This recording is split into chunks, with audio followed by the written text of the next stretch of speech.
Bapak, Ibu, saudara dan saudariku yang terkasih di dalam Tuhan.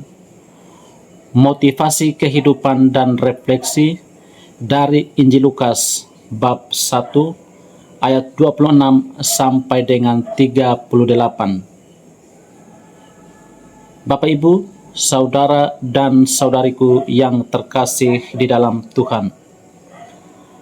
Dalam peristiwa kabar kepada Bunda Maria, kita melihat bagaimana Allah hadir bukan dalam gemuruh, melainkan dalam keheningan hidup seorang manusia biasa. Maria tidak sedang menanti mujizat besar. Ia hanya menjalani keseharian yang sederhana. Namun justru disitulah Allah masuk dan mengubah sejarah keselamatan. Ini mengajarkan bahwa Allah sering bekerja di ruang hidup kita yang paling biasa, di tengah rutinitas, luka, dan keterbatasan yang sering kita anggap tidak layak bagi karya besarnya.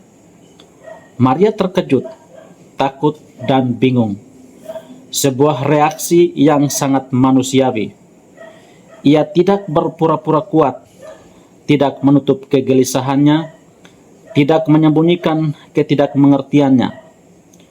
Ia bertanya, bukan untuk menolak, tetapi untuk memahami. Disinilah iman sejati mulai tumbuh. Iman yang jujur di hadapan Allah. Iman yang berani membawa kebingungan dan ketakutan ke dalam dialog dengan Tuhan.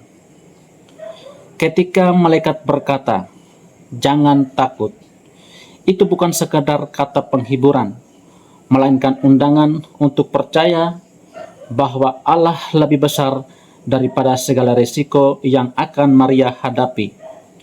Resiko disalahpahami, ditolak, bahkan dihukum oleh masyarakatnya. Maria tahu bahwa mengatakan ya berarti hidupnya tidak akan pernah sama lagi. Namun ia memilih untuk percaya bahwa Allah yang memanggilnya adalah Allah yang setia.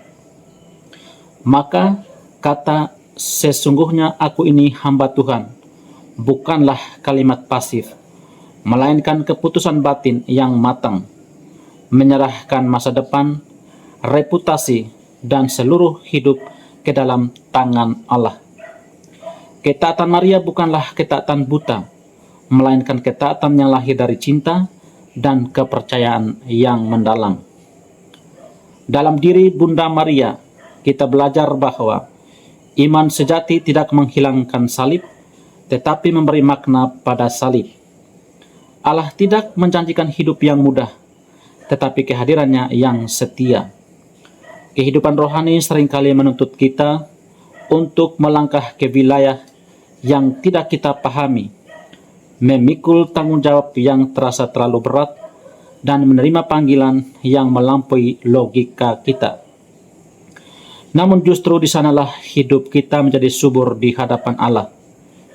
Bunda Maria mengajarkan bahwa kebesaran manusia bukan terletak pada menguasai hidupnya, melainkan pada keberanian mempercayakannya kepada Allah. Injil Lukas bab 1 ayat 26 sampai dengan 38 menjadi cermin bagi kehidupan kita hari ini. Berapa banyak ketakutan yang menahan kita untuk taat. Berapa sering kita menunda kehendak Allah karena ingin kepastian, keamanan, dan jaminan duniawi. Bunda Maria mengingatkan bahwa Allah tidak menunggu kita sempurna untuk berkarya. Ia menunggu kita terbuka. Ketika kita berkata ya kepada Tuhan, bahkan dengan suara gemetar dan hati yang rapuh, Allah mengubah keterbatasan kita menjadi jalan keselamatan bagi banyak orang. Hidup yang diserahkan kepada Allah tidak pernah sia-sia. Ia menjadi rahim rohani tempat Allah terus hadir dan bekerja bagi dunia. Pesannya bagi kita, iman sejati adalah keberanian mempercayakan hidup sepenuhnya kepada Allah, meski masa depan tidak jelas dan resiko terasa berat. Jangan menunggu hidup menjadi aman untuk taat. Taatlah dan Allah sendiri yang akan memelihara langkahmu. Ketika kita menyerahkan diri kepada kehendak-Nya, hidup kita dengan segala kerapuhan menjadi ruang kelahiran kasih dan keselamatan Allah bagi sesama. Semoga Tuhan memberkati kita semua. Salam semangat, Tuhan Yesus memberkati. Amin.